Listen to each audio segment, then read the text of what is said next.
Hello my dear students, welcome to the subject of statistics for the class 11th English medium. The chapter is first, that is the collection of data by Vitan sir. Today we are going to end this chapter with the final topic, that is the secondary data, precautions in using secondary data and the sources. But let us recap what we studied in the last tutorial. What is questionnaire? The characteristics of an ideal questionnaire by post and by enumerator, and the advantages and the disadvantages of the questionnaire by post and the questionnaire by enumerator.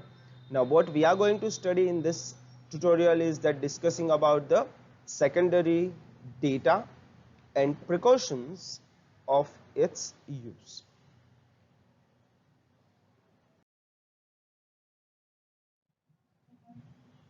Sources of secondary data.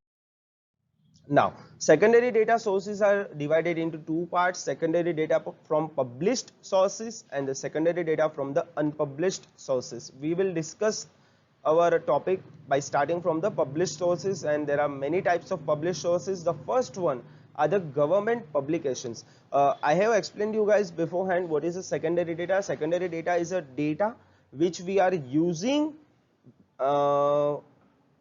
which was created by someone else, and we are using that data.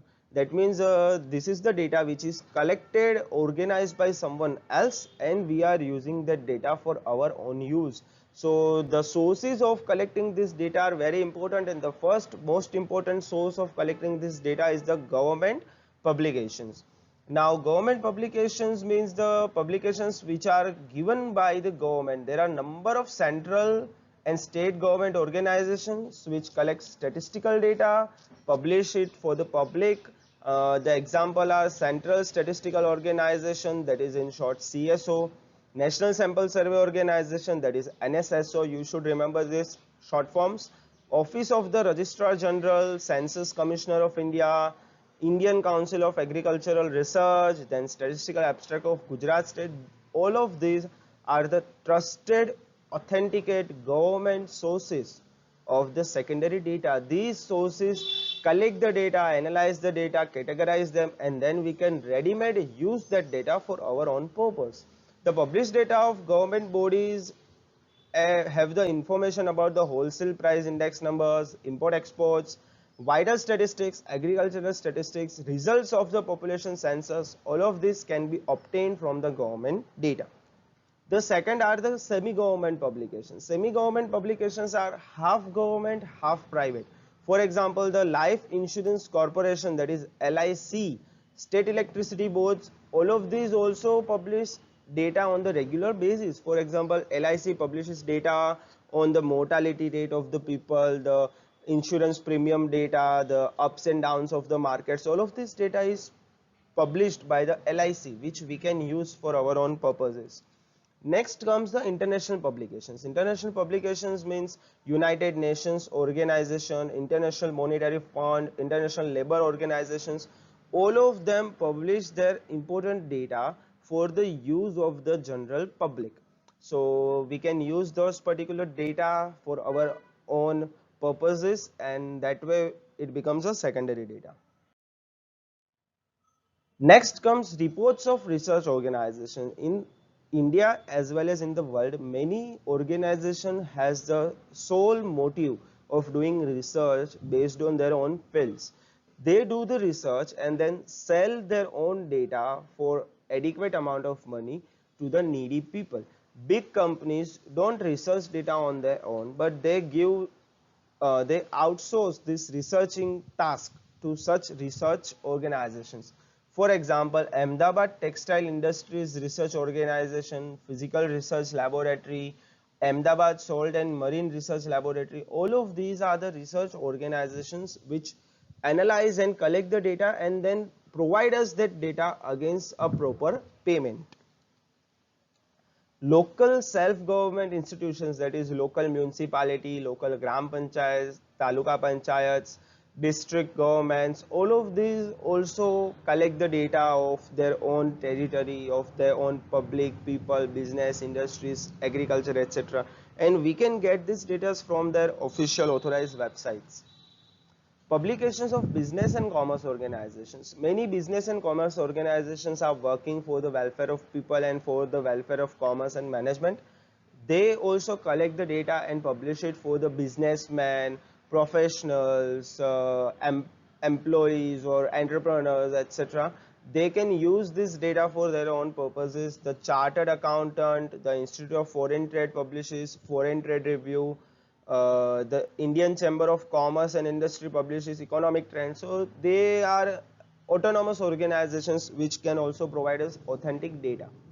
The last is the newspapers and the periodicals. Naturally, the newspapers, periodicals are available at everyone's home. We can use that to use the data given in those newspapers and periodicals. Those data are quite authentic because they are published, and published data, if it is false, it becomes a criminal offense. So naturally those data are quite authentic and we can use them easily. Now we will discuss about the secondary data from unpublished sources. The published sources means the sources which are published in the public for the general populace, while the unpublished sources are the data which are not actually published in the open, rather there were some private researches done and then it can be used with personal context. Some of the statistical data may not be published, and this data may be drawn on request from the unpublished internal records of private and public organizations. The example could be salary of employees is not something which everyone publishes, but on request we may get this data. Their length of service, the educational level, investment of mutual funds, PhD thesis of various universities are actually not published, rather they are stored in the libraries, and on request we can get to see them. So these are the data from the unpublished sources. So these are the sources of secondary data, the 7 sources from published and the unpublished source. Now, precautions while using secondary data. We know that secondary data is not collected by our own selves, but it was collected by someone else and we are just copying the data. So naturally we have to take very high level of care while using this particular data. What we will see one by one. Before using the secondary data, it should be verified as to who has collected the data. Number one thing, very important, from where the data is collected. Second most important thing, the data obtained from the records of private organization may be less reliable. The private organizations are not supposed to be very authentic. They have their private goals, motives, and they collect data for their own purposes. So it is not necessary that that data is correct, accurate. So whenever you are collecting data from some private sources, be wary of the authenticity of that data. Second, the purpose of collecting data must be same.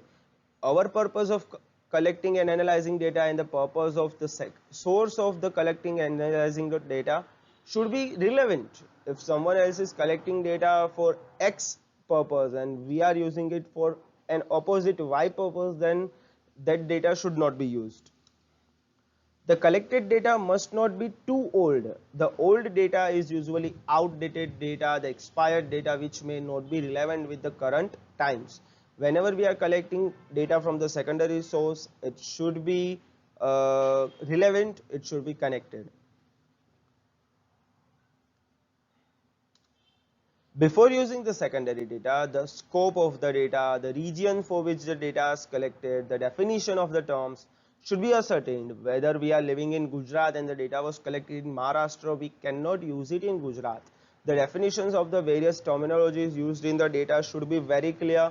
If there is some misunderstanding, confusion, ambiguity about the terminologies, then we should avoid that particular data, because in the future some disaster may happen due to that.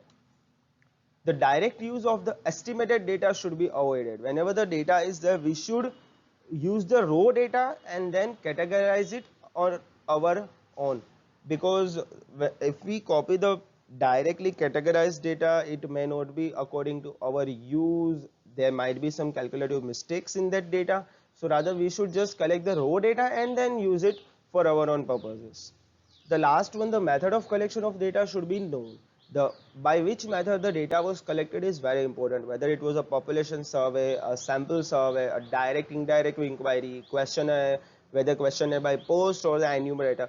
Because whenever we are collecting the data and using the data, it is according to our needs. But when someone else has collected the data, it might be for their own need, which is not actually connected with our requirements. So we should know whether the data is similar, the method was relevant, the similar or not, because that way our accuracy and the authenticity of the data increases. Our results may vary due to the changes in the method of collection.